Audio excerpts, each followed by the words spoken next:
Hello everyone and welcome to the final video in my holiday card series. I really hope you guys have enjoyed this series. For this card I'm going to be making a waterfall card and I'm using this stamp set from Lawn Fawn. And I cut these little squares and I'm just stamping each one of the coffee images in each of the squares. These measure 1 3/4 inches by 1 3/4 inches. And I'm stamping these with my Tuxedo Black Memento ink. Now for the waterfall part of the card, I'm going to have all those measurements on my blog at tracymay.com, and there's even going to be a little image for you to download your own so you know the sizes to make, which you'll see later on in the video. So I colored those in with my Copics, just like I have every other image, so if you want to see coloring with Copics, you can check out my other videos, but the links to the colors that I used will be down below. So I cut 2-inch squares out of pattern paper, and I just used some from my scraps, so you can just use what you have. And I'm adhering each one of these little images onto those squares, so they're going to have a little bit of a colorful border. And I just attach those with my ATG gun adhesive. You can use whatever adhesive you like best.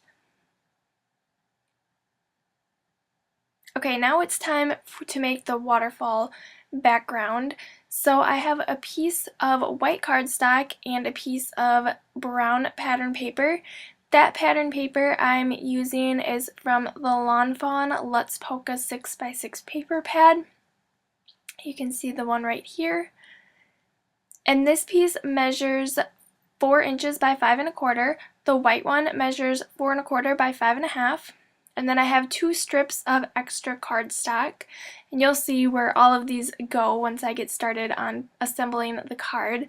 So I'm first going to adhere that strip of pattern paper down to the other strip.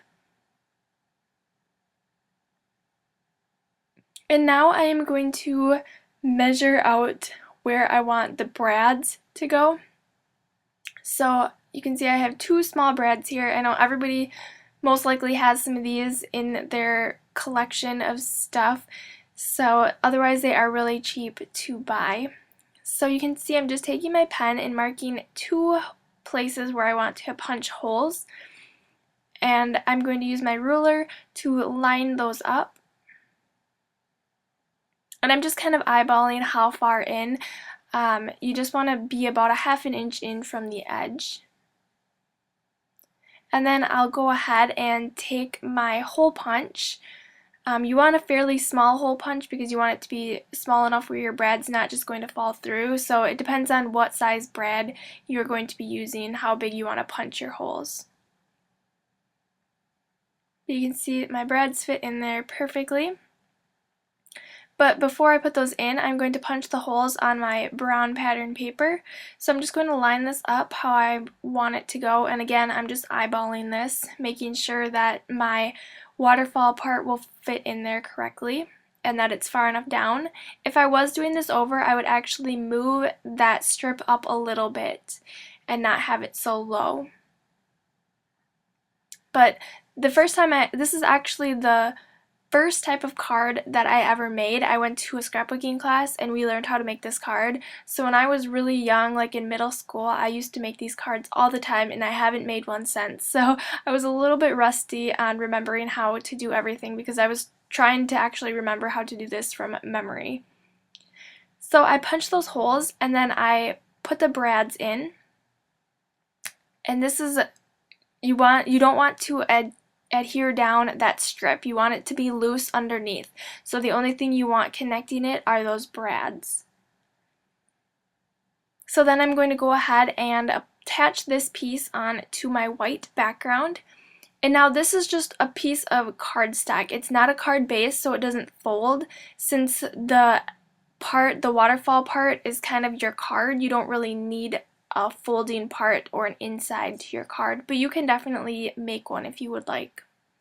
But I just like to write on the back of these types of cards or within the waterfall, which I'll show you in a minute. So I have this piece and I have all of it folded and cut. Now this is the part that's going to be on my blog, so you'll have the measurements for this piece and then you'll know where to fold it and everything. So you want to go check that out at tracymay.com.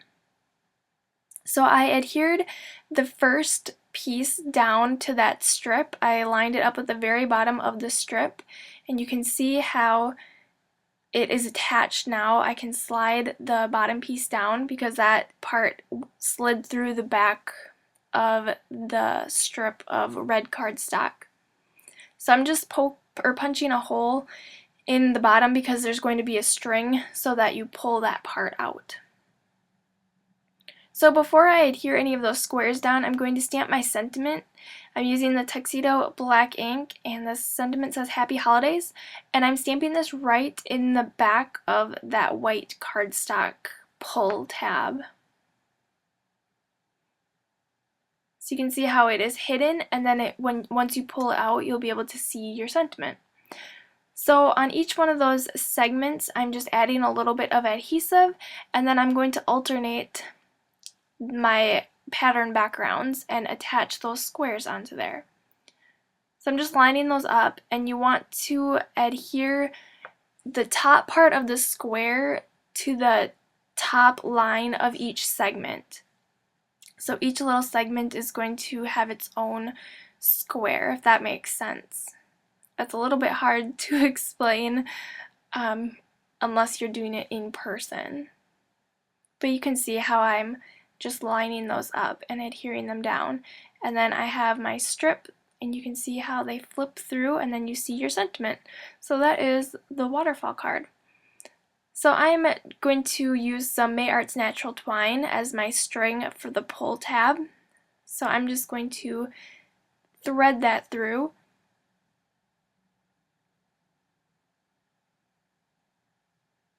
And then you can leave the string however long you would like it, but I just wanted to trim it down a little bit.